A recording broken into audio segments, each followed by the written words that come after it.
জঙ্গলের ধারে সমুদ্রের পাশে একটা ক্যাকটাস গাছ ছিল, কিন্তু সে নিজেকে নিয়ে একটু খুশি ছিল না।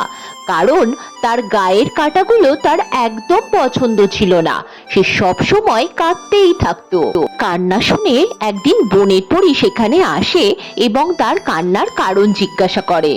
ক্যাকটাস বনের পরীকে জানায় তার কাঁটাগুলো তার একটুও পছন্দ না। সে যেন তাকে একটা ছোট্ট পালং শাক গাছে পরিণত করে। বনের পরী তথাস্তু বলে সেখান থেকে চলে যেতেই ক্যাকটাস গাছটা একটি সুন্দর পালং শাকে পরিণত হয়। কিন্তু একটু পরে সেখানে একটি ছাগলছানা হেঁটে আসে এবং গাছটির সব পাতা খেয়ে নেয়। আর গাছটা ন্যাড়া হয়ে যায় আর জোরে জোরে কাঁদতে থাকে। সেই কান্না শুনে বনের পরী সেখানে আসতেই গাছটি বলে ওঠে, দেখো ছাগল আমার কি হাল করেছে, এবার তুমি আমাকে কাঁচের পাতাই দাও বরং। বনের পরী তথাস্তু বলে চলে যেতেই গাছটি ঝলমলিয়ে ওঠে কাঁচের পাতায়। কিন্তু একটু পরেই সেখানে খুব ঝড় হয় আর গাছটির কাঁচের পাতাগুলো ভেঙে টুকরো টুকরো হয়ে যায়।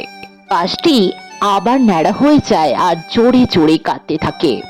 সেই কান্না শুনে বনের পরী সেখানে আসতেই ছোট্ট গাছটি বলে ওঠে, দেখো বনের পরী, ঝড় আমার কি হাল করেছে, এবার তুমি না হয় আমাকে সোনার পাতাই দাও। বনের পরী তথাস্তু বলে সেখান থেকে চলে যেতেই গাছটি ঝলমলিয়ে ওঠে সোনার পাতায়।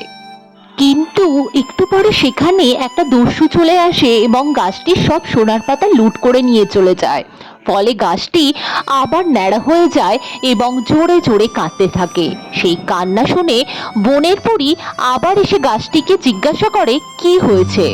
ছোট গাছটি বনের পরীকে উত্তরে বলে তার অনেক শিক্ষা হয়েছে, তার আর সোনার পাতা, কাঁচের পাতা, অন্য কোনো পাতা চাই না।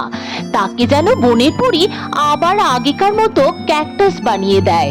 তার খুব শিক্ষা হয়েছে।